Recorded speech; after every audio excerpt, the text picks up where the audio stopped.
The Remarkable People Podcast. Check it out.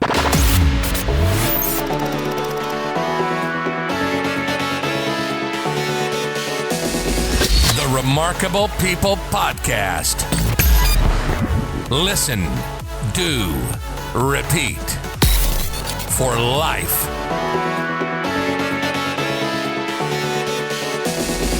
The Remarkable People Podcast. Hello, my remarkable friend. Welcome to this week's episode of the podcast, the Kristina Mand-Lakhiani story. What we're going to do today is we're just going to start off by saying thank you for being here. Whether you're a first-time guest or a long-time listener, you know the whole purpose of the show is to help one another grow, be better humans, and glorify God. So today, Kristina is going to talk about her journey. Growing up in this collapse of the Soviet Union set her in a path of just tumultuous times and learning to adapt and overcome, right? She's going to share with us her life story, but how along the way, all these twists and turns, she was able to refocus and move forward in life. So we can too. So get out your pens and papers, get your favorite beverage, enjoy this episode of the podcast. But like our slogan says, don't just listen to great content from Kristina, but do the good you need to each day. Repeat it so you can have a great life in this world and most importantly, in the world to come, eternity. So listen, do, repeat for life. So Kristina is going to share with us her worldview. Some of you, myself, we may not agree with everything, but what we do is we take the good and we grow together. She is an author of her new book, Becoming Flawesome, which you're about to hear about.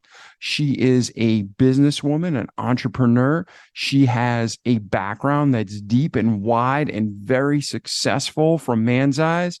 And you're going to see in her journey how all along the way, between great quotes and life insights, you're going to be able to take these tips, apply them to your life, and be a better human. So that's it. I'm David Pasqualone. This is our friend Kristina. Enjoy this episode of the Remarkable People Podcast right now. Hey, Kristina, how are you today? Hey, thank you. Thank you for having me. I'm doing fine. It's evening here, so I'm already getting tired. Oh, well, we'll hopefully pick up the energy. You're a dynamic woman. You have a remarkable story. I just told my listeners a little bit about you. So at this time, we'll jump right in. I'm just going to ask you one question before we get started. Sound good? Yes. All right. So people from all around the world are listening right now. Some people have been with us since day one. Some people are new. But if they listen and hang through your episode, they're going to get tons of gold along the way. But if there's one message and one truth and one driving force, solution, just way they can get to victory in their life, what is it that you want to communicate to them today? Oh, God, I wonder where the conversation is going to go. It depends so much on you because you know your audience, right? But from what you were saying, I think the idea that came to my head is that I don't profess truths. And I do not know if we'll talk about that at all, but I think I have really hard times using the word truth because I think truth is quite subjective. So that's just a side thought. It's never the main message of my conversations, but it just crossed my mind as I was listening to you. So here it is. All right. So what would you want them? They listen to Kristina's episode, and at the end of this, what are they inspired to do? You know what? Here I'll quote Harvecker. He's one of the teachers in our industry. And I remember when I attended his event for the first time, he said, "Don't believe a word I say." And it's just like somehow, you know, your intro kind of takes me down this path. But I would say be inquisitive and question things. Okay. Then at this time, let's get to all the good, the bad, the pretty, the ugly, the pretty ugly in your life that brought you to this point today, where you find that message so important. So what was your upbringing like, Kristina? Where are you from? Good, bad, ugly? You know, what made you who you are today? Yeah. Well, I was born in Soviet Union, which seems to be of quite an interesting background. So I was born in Soviet Union. I was raised in Soviet Union. I was a teenager when it collapsed. And from there, my life took me all over the world. I've lived in 6 countries on 3 continents in my life. I mean, I've done that by about the age of 30. And since then, I started sticking to places, to countries and to cities. I really don't know how far back do you want me to go and how far in the future. So that's basically like your upbringing. Were you raised by a mom and dad? Were they yes, divorced? I have a perfectly normal family, as in I have my mom and my dad. I still have them, thank God. I had a good relationship with my parents. I went to school. I am a perfectionist, and I studied really well. I did career very early, very quickly. So it's an interesting mixture, because sometimes people say I'm privileged, and sometimes I think, am I or am I not? Of course, I'm definitely privileged to have a healthy family dynamics at home. I don't have sisters or brothers, though, so I'm a little deprived in that department. But on the other hand, I was born in a country which was dysfunctional and which collapsed. And I did go through a very dramatic transformation from a communist country into a free, democratic, and nowadays even quite affluent country. So it's an interesting mix of a background, but I think we all have pretty interesting stories if we think about it. Yeah, absolutely. And when the change happened from the Soviet Union to Russia, how old were you roughly then? Well, the Soviet Union collapsed, and Russia is one of the 15 countries which seems to be still stuck in that past. The other 14, actually not 14, Belarus, I think, is in the same position, moved on the way they knew. So I am from Estonia. I have not a drop of Russian blood, which is also sometimes confusing because I speak Russian and I was born in Soviet Union, but I'm Estonian. But I forgot your question because I got distracted by It's okay. This is great because this is not something I'm an expert in, and I love learning and your firsthand experience. So how old were you when the change took 14. place? 14. So you were old enough to know a little bit of what's going on.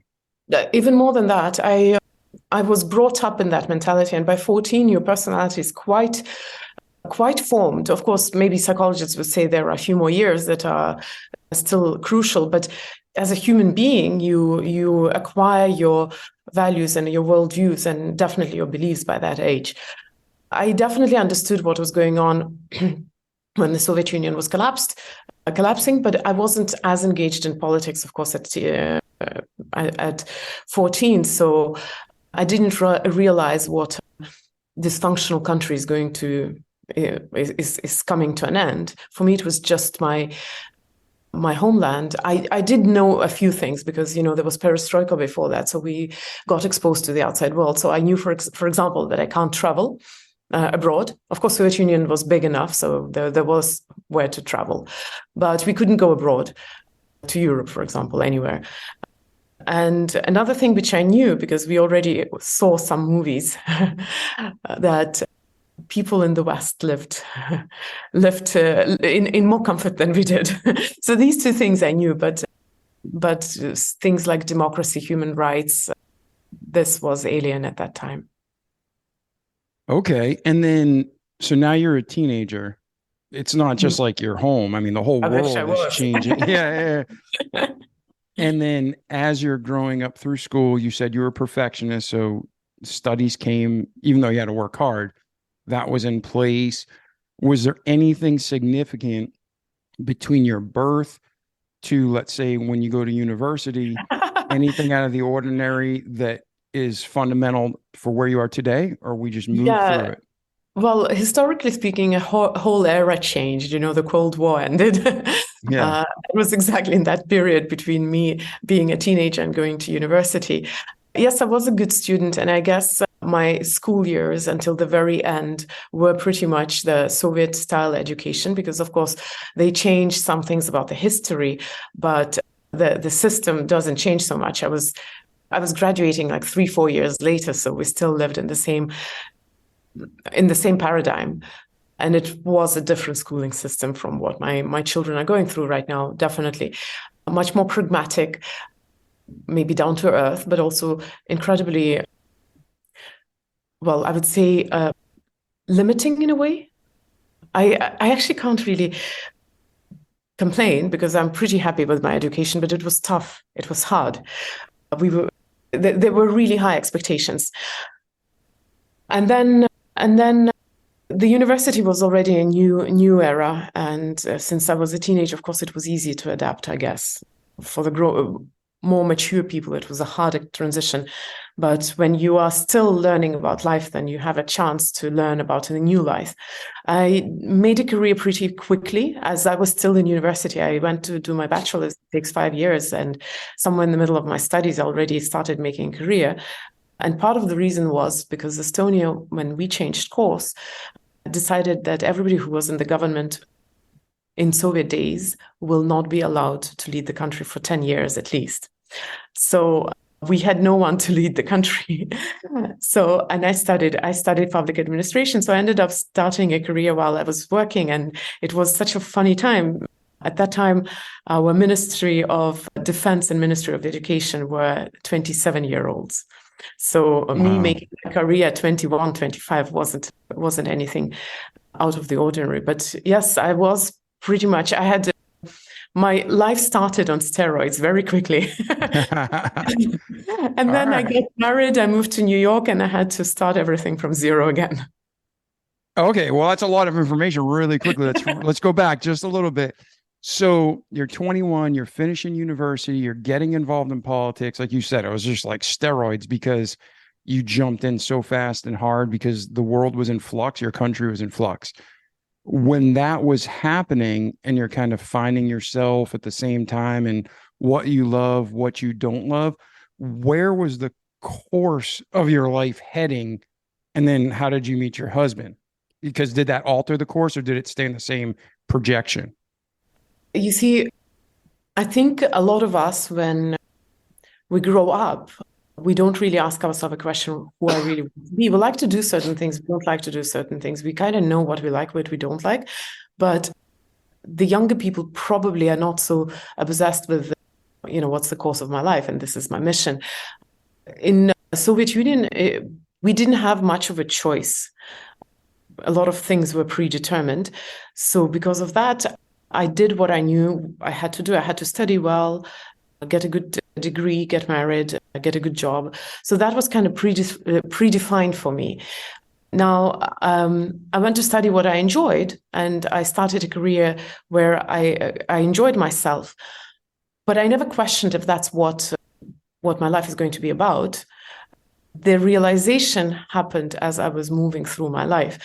Now, probably to give context why I went to study government work, as I said, we couldn't travel in Soviet days. So when I was a kid, I knew that I want to be either a journalist or a diplomat, because these were the two careers that I thought would let me see the world. So that's as far as I thought about my destiny in life.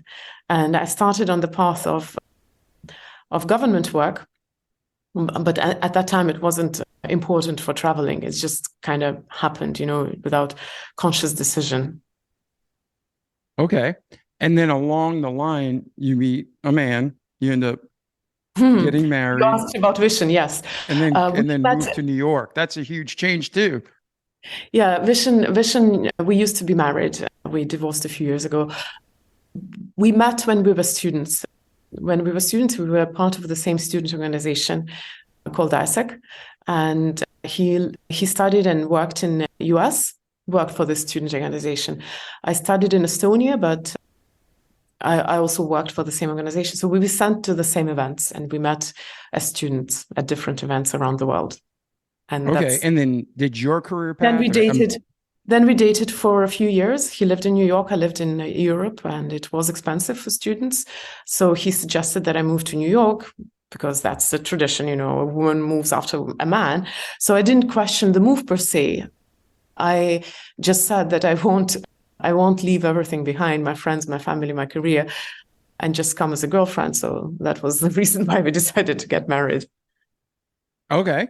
And then had you been to New York to visit, or was this all the first time? I visited Vision. I mean, when we dated, I visited New York. I loved New York. Okay, yeah, because that's a culture shock even within America. New York's a great place, but if you're not used to it, it can be rough. So, I actually enjoyed my life in New York. I feel I'm more of a New York type of person. Before that, I had lived already by then in Belarus, where I was born. Estonia, obviously, both are small places, and Oslo, which is also actually pretty small. So New York was the first big city. okay. And then once you landed in New York, where does your life take you from there? So since Vishen is a foreigner himself, so his visa didn't give me the right to work. I was on a social visa without the right to seek employment, which was the hard part. So I did some odd jobs for some companies in Estonia. I guess freelancing wasn't as popular then, but I earned a little bit of money, but it was quite intense, both in terms of me not earning enough because how much freelance work in Eastern Europe at that time, 20 years ago, it was like huge economic difference between Estonia and US. So that dependency was tough. And also, since I left a pretty thriving career, it was a little demoralizing to realize that people don't want you. So I ended up actually applying for a master's degree in university in Edinburgh and reevaluating myself. And then was it there was no real online back then when you and I were No, I went to live in Edinburgh, yeah. Okay. And did your husband stay in New York or did he come with you? No, we had moved, so it's a bit messy, but we had moved to Malaysia by then. And he was traveling between Malaysia and Edinburgh. So we did a long distance marriage for a year. Gotcha. Okay. It wasn't so tough. I mean, it's just 1 year. And you were probably occupied with schooling at this point, so it flies, right? It was fun. It was definitely fun. Yeah. I wish I had done my bachelor's there rather than master's. It lasts longer. Nice. So when you were figuring out, so we kind of jumped because my question was going to be, you have high skills, you've already achieved a lot in life, you moved to New York. How did you learn to deal with that and adapt? But it sounds like you changed your environment. You moved to Malaysia and went to Edinburgh. Is that correct? Well, I wouldn't say that I ran away from that change. There were some decisions in our life which had. And I wasn't saying run away. I just meant you said, "Hey, here's my situation. We're going to fix it." Boom. I didn't mean you were running. I meant you were changing. And I'm not taking it personally. It's fine. Oh, okay. I just want to make sure. If I'm going to offend you, I want to be clear about it. That wasn't meant to be. Yeah. So no, what I'm saying is that the move was dictated by another circumstance because Vishen is Malaysian.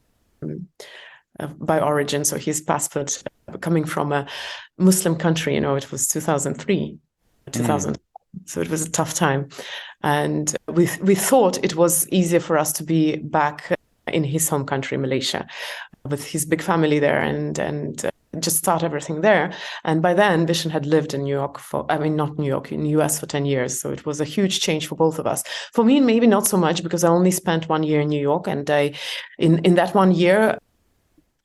I learned that sometimes all your achievements of your whole life mean nothing and you have to start from zero. But you see, I was 25, 26. It wasn't very painful. I think at that time we're a little bit more adaptable and it's easier to heal your wounds. But also maybe my background of having survived Soviet Union collapse also helped because things like I've never been on solid ground. Mm-hmm. things have been changing all the time, but they have been changing for everyone. It's just that people usually refuse to see that or to acknowledge the fact that everything is changing. So I was probably just more at peace with the fact that things change. Now, and with changing decorations in countries, you still have to adapt because no matter where you face your challenges, the one person who really matters, you can't run away from that person. It's myself. So whether I stayed in New York or I moved to Malaysia where I also was not allowed to work, or I moved to Edinburgh and had to start again from scratch, whatever problems were there, they were still there, just in new decorations. Yes, 100%. It's just There's always a challenge, and we're always growing or we're dying. There's no in between, right? True. So it's like either move forward or move back, but there's going to be hardship, whether you're a, Or maybe you can be mummified for generations. I don't know. I don't know. I think people cryogenically, like what is it? Walt Disney's head supposedly frozen in Disney World, right? He's Oh, still dead. He's still dead. No, but I mean, if you're poor, you have problems. If you're rich, you have problems. If you're in the middle, you have problems. Everybody's got problems. So you're now in Edinburgh. You finished this degree. You had a blast. Where's your life go from there? Then I came back to Malaysia and I felt I really don't know what happened, but I suddenly decided that I needed to have a child. So, being a perfectionist, I started on this project, and literally a few weeks later, I had my positive pregnancy test. There you go. But that's where it ended. So, I mean, my determination. So, yes, I had a child and things changed again. I delivered my first child in Estonia. Well, meanwhile, I wanted to move to Oxford. So I had a short period of work in Oxford as well. And then. And your husband was still traveling at this point, or was he static with you? No, we were traveling back and forth. Okay. But I was in Oxford alone. He of course came to Estonia when my first child was born, and I stayed in Estonia for about half a year, and then I came back to Malaysia. And I think I was still searching myself, because I remember quite clearly when my kid was 1 year old, we went for the training that I just actually, in the beginning of our interview, I quoted it. It was Harvecker's training, and he started it by saying, "Don't believe a word I say." And I actually hated that training. Vision insisted that I come. I hated it for half a day. For half of it, it was 4-day training, and the first 2 days I hated it, and everyone who was involved in that. And I was at that stage where I actually didn't enjoy being in Asia, because I'm very European at heart, and it was just so different. But it was sometime during that training that I had this feeling that maybe it was the day when my son learned to walk. He was with us. He learned to walk. And I looked at him and I thought, he's going to go to school, and probably is going to happen in Malaysia, which means that Malaysia is my home now. And doesn't it make sense to like it rather than hate it? And I guess that was one of the turning points in my life, where I just stopped running away. And was that a conscious working to that moment, or did it just evolve naturally in your life? It was a spontaneous decision, and I decided on the spot that it's really stupid to hate the country where you're supposed to live. And surprisingly, the last 2 days of the trainings I loved. I think it was one of the best trainings I've done in our industry, and that was a long time ago. It was spectacular. So it just really came down to your mindset and attitude. It was just a decision. Yeah. If you really set your heart at it, you can choose whatever you like.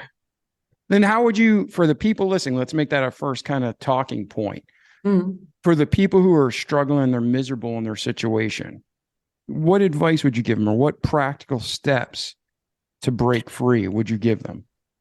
You see, transformation is not the thing that you can will. And knowledge is not the thing that changes your life, unfortunately. So very often for people who are struggling, it is a journey that they have to take. And they will get their transformation when they're ready for that. Now, my friend of mine has this interesting saying. She says, you can't see the stars from the bottom of a ditch. And very often, if you're really struggling, you have to get out of the ditch first before you start going for the stars. And here, I would say, it's hard to give diagnosis to a big group of people with such ambiguous qualifications. Different people can struggle for different reasons. Well, I would even say that everybody struggles with something. We all have our suffering. But let's say if it is an emotional struggle, I would strongly recommend professional help, actually, to get out of the ditch before you go for anything bigger than that. Yeah, I think that's well said. Very well said. Because there's some things, the Bible says, as iron sharpeneth iron, so the man accountants of his friend. And we all know that we can do a lot on our own, but it's so much easier when we have someone to help us in the flesh. God's always there and he loves us. And sometimes we have to work through our problems. but sometimes it's a lot easier with help, especially outside help, like you're talking about, a third party they're care enough to want to help you, but they're not attached to the problem where they're going to give you biased advice. And also, a lot of our problems are actually solvable.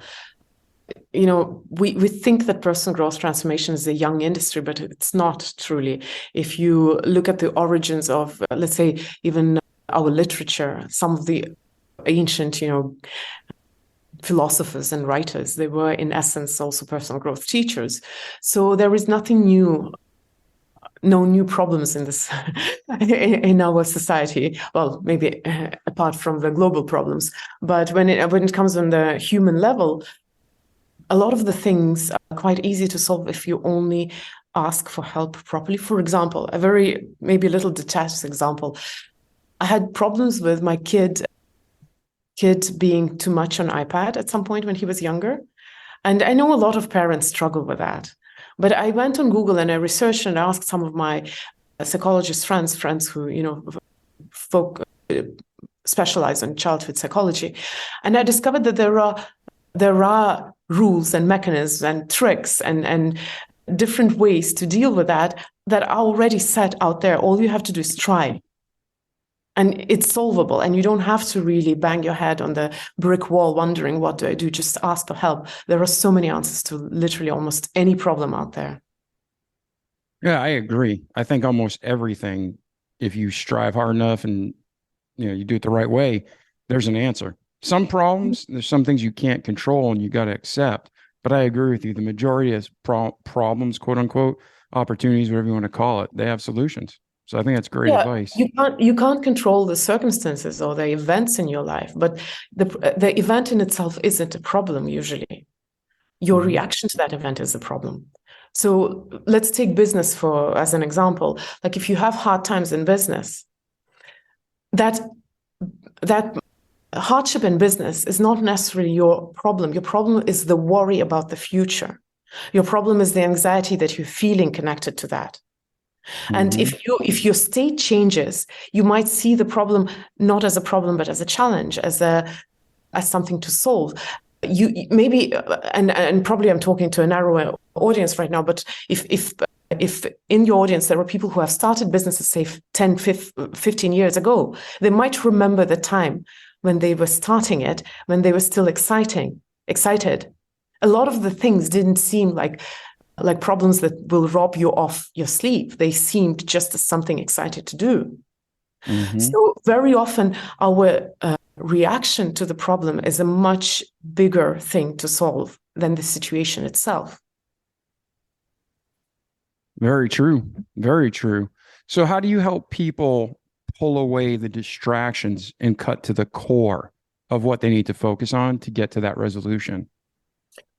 That is a long journey, I guess, for us as a society, because unfortunately we live in the microdose society, and I'm not using it as in psychedelics right now. I'm using it in terms of information and entertainment, education. Everything is microdosed. And in fact, specialists will tell you that you have to be very superficial, be very fast, be very quick, but things, sometimes require dedication and commitment. So a very good friend of mine says, and I think it's one of the wisest thoughts, she says, life is simple and deep, but we make it shallow and complicated. Very often, because of our tendency to microdose, to be on the surface, to find a shortcut, to make it quick, elevator pitch. Very often, because we try to simplify life, what we get is the exact opposite. We make it complicated. And when we are willing to commit and to go deep, things become simple and clear. And that's, I think, the biggest problem in our contemporary society, is that we have unlearned to go deep with everything. And it's like we live in a society of cliffhangers. Nothing is to end. There's always to be an open ending, always to be a question left. Of course, what are we programming ourselves into? Yeah, in so many aspects of life, I couldn't agree with you more, because it translates too in such a bigger picture, because you have people who they're almost praised and rewarded for the superficial flash in the pan, the things that don't matter, like the truly unimportant things in life are praised. And then the stuff that's really deep and is life-changing, but takes effort to get there, people don't want to put the work in, and it goes unnoticed. And I make a joke with, it's kind of crude, but I'm like, you can put a cat farting on the internet and it's going to get 1 million views. And you have someone literally sharing their heart, solving world peace, and it's like five clicks. It's like our society just wants to see people in bikinis or cats and just superficial crap like you're talking about. Yeah. And it's consumerism in its widest meaning of the word. We are so used to just gloat everything. And, there's statistics, research, and that's an old one, actually, that says that our ability to read long texts have gone down so much. We used to be able to read like thick books. Now we barely can read to the end of an article. Yeah. Have you picked up there's 2 books I picked up and I was like, whoa. Like I picked up Time Machine by Orwell. Well, have you read that? Orwell. Yeah. No, I haven't read it. Okay. I'm going to be blunt. I mean, transparent here. You can be blunt. It's fine. I would consider myself a little bit for the American standard of reading. Yeah. I am probably more well-read than most. I picked up that book and I think I had to use a dictionary on every page to make sure I had the right, like within the connotation, I could figure out what he was saying. But there was words from just a few years ago that we never use in our culture. And I'm like, I feel stupid. But you force through it and you read, but it's such a higher level of thought and intellect just a couple of generations ago. And now we're so dumbed down. Like you said, we can't even read a long text. That's why I love our audience and the community for this podcast. We have listeners from over 100 countries regularly around the world. And everybody's like, oh, don't do long format. Don't do long format. And everybody's like, when you write a blog post, oh, keep it short, keep it short. I'm like, you know what? Really? I want to communicate with our audience and our people. And I don't want the people who are looking for shortcuts. We want the people who are going to stick with it and achieve things in life for God's glory and their joy and peace. And then I look back at the results, their flash in the pan stuff's gone and they're struggling, and we're slowly but steady growing. And it takes fortitude to stay true to yourself, for sure. Yeah, but that's what you're doing too. So when you look at these situations and you have big decisions, life decisions, you're jumping countries and societal norms, what are the things you recommend to our audience to say, this is who I am and I'm going to stick to it? So I'll first comment a little bit on what you were saying, because it's so relatable. And I know English is not my first language, so probably I'm excused for that. But I remember when I was reading Jane Austen for the first time, it took me a day to read one page, because I literally had to look into every word, almost every word on the page. And by then I spoke English, by the way. But the funny thing was that Vishen is a native speaker in English. At some point, we were in the phase of dating, so we were emailing, and he said, "Kristina, can you please use contemporary English, because I stopped understanding your emails." So I guess it's normal. It's fine. But I too have been asked to use simpler language, to use simpler words, not to use terminology too much. So I understand. Now, when it comes to changing environments and staying true to yourself, it's a balance for many reasons. First of all, when you change environments and you come with your own rules, I wonder how respectful is that of that environment where you are. And it's not only all about respect, but sometimes, some systems, they operate the way they are. And even if they are not ideal or perfect, just coming with a sledgehammer is not going to change the system, because you will break it rather than help it adjust. And it's a topic in itself, which is very interesting, but I'll give a very simple example. So when I started my career in Estonia, I was doing PR. So I had exposure to journalism and the way the problems are being reported. And that was after the Soviet Union had collapsed. So the realization that you can freely express anything that you want was very keen on us. We really felt blessed to be able to finally say what we want to say and criticize whoever we like to criticize. Because in Soviet Union, obviously, that was punishable. You couldn't do that. Then I moved to Malaysia and I started working for an NGO. So we were dealing with things which were not fashionable and not, strictly speaking, supported by the government. It was like a gray area. It was I was working with refugees and people infected with HIV. So it's, there was marginal areas. And I did PR as well, and we had to censor ourselves. And I remember I was, as a young person, 20-something-year-old, I was so indignant. I was wondering why. Why would I do that? I just came out of the environment where the government was censoring me. Why would I censor myself? Could I at least try to express myself the way I think is right and then see if it flies? And I remember my first years in the office, because I was told to shut up and stop rocking the boat. It was so painful for me to go back. And it took years and some wisdom to realize that sometimes when you're being too blunt, you're risking not being heard at all. And sometimes for the change, you need to be the little drop on the stone. You need to do it steadily, but maybe in, those same microdoses that I was just ranting against. But do it steadily and in those doses which are palatable for people. So when it comes to staying true to your values, it is a delicate balance between, how much are you willing to tolerate, and it allows you to still stay true to yourself, and how much do you express your values so that you don't break the system, but you actually help it to change. But again, maybe that's a little too deep view into that, because most of us, when we change our environments, we don't really go from fully democratic free speech country to, say, a country where free speech is punishable, except maybe Russia. But normally we don't do that transition in our life. So maybe you don't need this kind of advice and warning. But I would say, having lived all over the world, that it is wise to have patience and to observe, and then make your decisions based on your values. And if you can't be in that place without, swinging a sledgehammer, then maybe the best choice is to leave the place.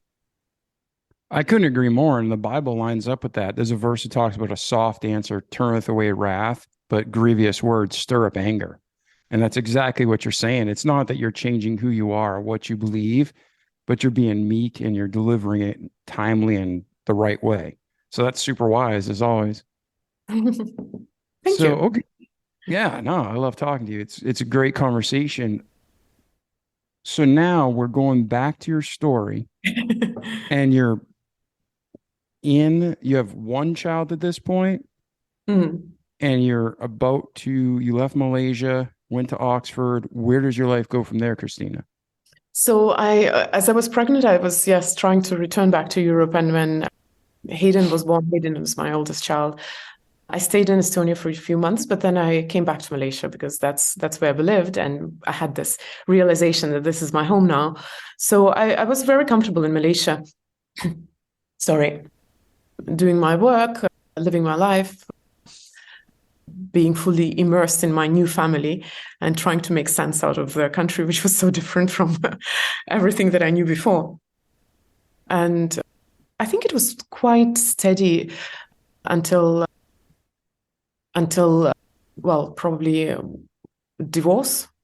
It just came along at some point, and then COVID happened, and then I finally moved back to Estonia, where I am right now, and it's a work in progress. Okay, now wait, I'm confused because we had some off-camera conversations. Did you have a second child? Yes, I had. That was in that period, which was. I was steadily in Malaysia doing the same thing, living with the same people, having the same kind of. It wasn't anything out of the ordinary. I had hard times getting pregnant for the second time, so there was a little bit of struggle with that. But my daughter was born 6 years after my son, and Yeah. And my life was, since the birth of my son and my decision to enjoy the country where I live until COVID, I was quite happily rooted in Malaysia, living my life there and thinking that that's where I spend the rest of my life. And what were you doing? So after the divorce, you got two beautiful children. So You're in Malaysia. that is a parallel story. We started Mindvalley in 2003 when we lived in Malaysia. In New York. When we moved to Malaysia, we started an office there. We started hiring people. So as a co-founder of Mindvalley, I was working during that period of time. I was mostly working in Mindvalley. We have a fairly good-sized office there, fun colleagues. We made friends, had parties, the regular life of regular people. All right. And then, so now with the Mindvalley, are you continue from COVID? Bring us to COVID to today. So Mindvalley is where I still work, and it wasn't a choice again. I started helping Vision with Mindvalley when I was still trying to find my own way, but sometimes we find the path unconsciously. And at some point in my life, I dropped everything else I was doing and dedicated myself fully to Mindvalley. And as I said, along the way, me and Vision decided to part ways, but only as husband and wife. We still lived nearby and have family together and travel together and work together. So not much change there. But then COVID hit, and Malaysian regulations were very strict on COVID. And for years, I've been suffering from, in Asia, the environment is quite polluted, and it's been a little hard. Sometimes we had haze, which like for weeks you wouldn't be able to see across the street because of this dense fog. So I did want to go back to Europe, although I still love my life in Malaysia, but I wanted to go back to Europe. And when COVID happened and we understood that it is going to be for a long time, and the rules were very, very restrictive in Malaysia, we had to give up dog because we couldn't walk the dog. We couldn't step out of the house at all, even to go to the shops. It was probably one of the most strictest regulations in the world. So I thought I'll just use this time when I still have very high motivation to make a change and go back to Estonia, where there are fewer people, more space, and clean environment, which I did. And then you took your kids with you, and Yes. then did he move also, or did he stay in Malaysia? Vision also moved to Estonia. We moved, as I said, not much has changed in our interaction except that we are not husband and wife, but we do travel. I mean, we move countries as a family still, although we live separately. Yes. I forgot what I was answering. No, that's okay. I was just saying, did he move with you, or is he still in Malaysia? He did. And then now... So, and the kids moved as well. Yes. For the kids, it was a huge change. Yes. And then once you got to Estonia, has everybody adapted and they're happy with the decision? Yeah. We had an amazing school in Malaysia. And of course, life there was very comfortable in terms of, I mean, it's an Asian country. I have 4 people working for me in the home. For 16 years, I had not been to a grocery shop or done my beds in the morning. So that was a little bit of an adjustment. But apart from these 2 aspects and warm climate, I'm happier here for sure. Good. Now, in my mind, there's people who get divorced, sadly, every day. And it's never, a great situation, but it sounds like you're making it the best possible. But how do you make it working with your ex? Like, is there still, like, does it get tense at times? Have you guys, like, how did you learn to work together but not be married? Well, our dynamics at work hasn't changed much. I guess, if anything, our arguments are not as heated because there's this one aspect which is missing now. For example, the entitlement aspect. When we were married, I would sometimes expect certain things from Vision just because he's my husband. But you're my husband, you're supposed to do it like this. Now that expectation and that entitlement is gone. We actually a little bit on more equal footing when we have any kind of argument. So I think it's healthy, in fact. I wish I had learned that while we were married, because I would have spared us quite a lot of arguments. But when it comes to any changes, life changes, it's in your intention, right? I thought we were revolutionary in the way we were divorcing, but a lot of my friends, they shared stories of their friends who had similar experiences. So it very much depends on the intention of the two parties, or at least one of the parties. What is your intention? Do you want to just dissolve this one aspect of your life and try to move on, or have a goal to make it, to keep it normal, to keep it healthy? Or are you going to be focused on proving another person wrong, or proving another person that they have wronged you in some way, and maybe punishing them or revenging them?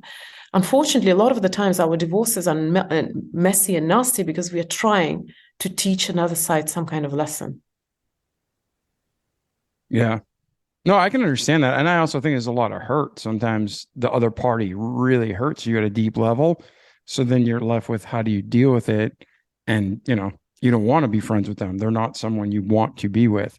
So it's very delicate. I just didn't know if when you guys... Well, you know what, I will give a slightly gory analogy, but when a baby is born, we have the picture of mother suffering intense physical pain, but scientists insist that a child also experiencing same level of intense pain. So very often when you're hurting, another part is also hurting. Hurt people hurt people. People don't hurt you when they're happy. Mm-hmm. And we very often forget it. We take it personally. We think that I'm the one who is suffering. The other person is just being mean. And I do that too. Of course, when my emotions are high, that's my natural explanation, that you're the one who is mean, you're the one who's brute, and I'm the one who is suffering. But in reality, if the person treats you this way, that comes from intense pain as well. We just don't know their pain, and we might not be the reason of their pain, but it also comes from pain. And I think forgiveness is possible almost in any kind of circumstances. Of course, I'm not talking about extreme cases. And that's the interesting thing. When we discuss life, we very often bring up extreme cases, but most of our divorces are not extreme. Mm-hmm. Most of the situations are quite mundane. And yes, even if your partner was toxic and manipulative and narcissistic, even that is quite normal. It's just the way people are. Narcissism is not just the way people are, but a lot of our reactions are manipulative in essence. So we are being human, that's all. And yes, sometimes there are nearly criminal, behavior and violence, and then that is a different story. But for that, we have professionals who deal with domestic violence, and in that case, go to a professional. And yes, that's not the place where you might not be safe to stay friends. But most of us, just regular human beings, just living regular lives, just feeling regular pain, and yet we very often dramatize it to the point where another person is almost criminal in our eyes. Yes. And I mean, there's always scenarios that differ case to case, but the point I was getting at is any divorce, you're obviously getting divorced for a reason. And to work alongside that someone simultaneously while you're getting a divorce, that's just hard for my brain to process. That's why I didn't know if you had any tips for people going through divorces of how to handle it better, how to deal with it, how to resolve it. Well, my suggestion would be to read the book by Catherine Woodward Thomas, who coined the idea of conscious uncoupling, and she gives a really good framework for that. She works both with people who go through this conscious uncoupling process as a couple, so both of them have the intention, but she also works with people who have been who are alone in that process, and their other part is either not willing or, all the scenarios. So that would be my professional advice to this kind of circumstances. But a little bit more philosophical take on that is that, it's just another separation. It's just the other end of the chapter. When you were a child, you lived with your parents, you grew up, you went to university, you left them. It's in a way, it is a little divorce with someone that you really loved. When your child grows up and leaves you, in a way, it's a little divorce. You dissolve a partnership, you leave the company. We do these partings left and right. It's just that when they're not so personal, or let's say when, our romantic expectations are not engaged in that, somehow emotions are a little bit more reasonable. So take it as just an end of a chapter, not a disaster, not something to scratch off your life's experience. Yeah, and I think that really goes back to your worldview, because to have the worldview where you come at marriage, where it's a vow to God, commitment for life, never to change, just figure out how to make it work, that is a different scenario than someone who says, I'm going to do my best and we'll see if it works, or it's a new chapter. See what I'm saying? That how you enter the marriage is going to definitely affect how you leave the marriage. I wouldn't judge people for divorcing, because I wouldn't say, I actually still believe in true love for life. It's just that it obviously didn't work out for me. And a lot of people, when they go through separation, it might not be their choice. It might be their choice. They might not have another choice. So we don't always get to choose what happens to us, divorce included, no matter how determined you are about it. But we always get to choose how to react to what happens to us. And I'm loosely quoting Gandalf, who said, we don't get to choose the times when we live, but we always get to choose what to do with the times that we're given. And that's a very wise quote, by the way. Yeah, I know, right? All right. Well, Kristina, between your birth and today, is there anything that we missed in your story that you want to share? Oh, definitely. But if we missed it, probably it's for a reason. All right. But is there anything significant that made you the woman you are today that you want to talk about? Every single day. I have this weird brain where I take every single day as an opportunity to learn something about myself, about my values, about my life, about the way I interact with life. And it's still a work in progress, as I said. You're never ready. As we grow, we face other problems. I'm 45 now, and I'm facing the question of what is time, what is aging, what is parting, the ultimate parting in life. And it's I do not know. I mean, I know exactly when it all ends, but I don't want to think about it. Yeah. And it's again, we're all trying to seek that answer, that truth, that this is a short life, and then what happens for eternity. So I believe from the Bible, like, it's appointed unto man once to die, then the judgment. So we get our little interview down for, average 70, 80 years on earth. And when that's done, we go and see God. And, if you make the choice to trust him, you're good to go for eternity. If you rejected him, it's going to be hot. But I mean, everybody has a different belief system. That's just my belief system ties to the Bible. But it's definitely, you're at 45, you said, so you're still young. You got plenty of time statistically. So hopefully you find that answer in peace. Yes, I'm trusting the time and the wisdom of the time. Yeah. So now let's talk about today. Where is Kristina today? Where are you heading? And how can we as a community help you get there? Today, I'm in Estonia, but that's not the case the day after tomorrow. Today, I'm in Estonia, and my book is coming out in June 13th. And that's going to be a new, exciting chapter in my life. I'll have to tour US for a long time. And I think I'm excited about that, but I'm also excited about when it's all over and it's Christmas time, and I'll sit down with my cup of hot tea in front of fire and enjoy the peace and quiet. I am, I think, introvert by nature. Very good. Now, where are you going to be in the U.S. tour? Is there a website people can go to check out where you're at if they want to meet you in person? Oh, that's a very good idea. There will be now. Go to. No, there will be. So, of course, there's a website for my book, which is mindvalley.com/flawesome. Flawesome is an unusual word, so unless you give the notes. We'll put it in the show notes. Notes. So, and I believe somewhere there, I'll be probably providing information about the tour. We are planning a tour for about 3 months, so there will be 10 to 15 cities, depending on how well we squeeze it. It will definitely be New York end of June and LA in July.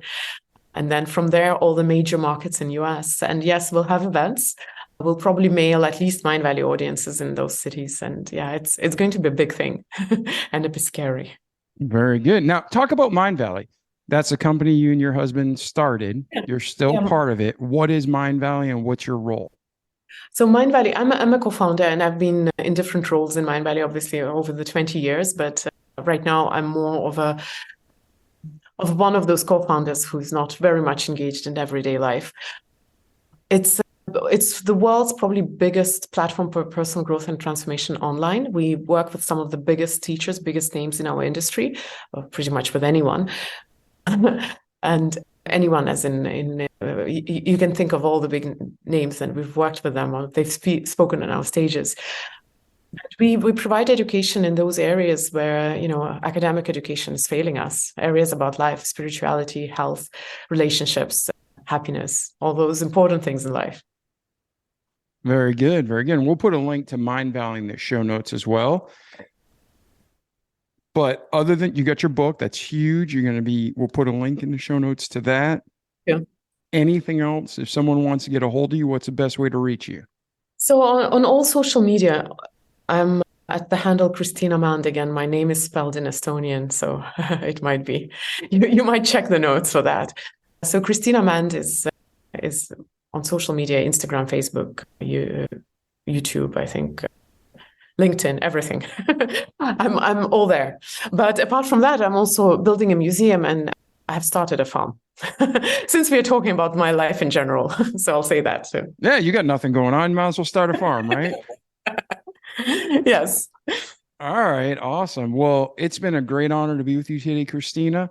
Ladies and gentlemen, like we've said since day one of the podcast, don't just listen to this great content and advice that Kristina's brought today, but do it, repeat it each day so you can have a great life in this world, but most importantly, in eternity to come.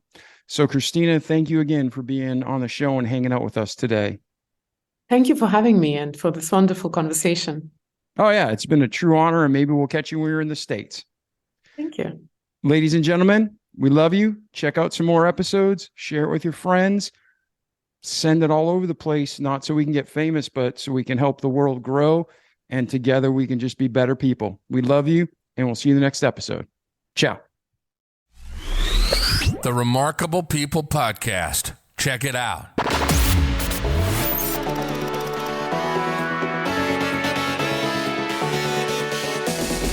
The Remarkable People Podcast. Listen, do, repeat. For life.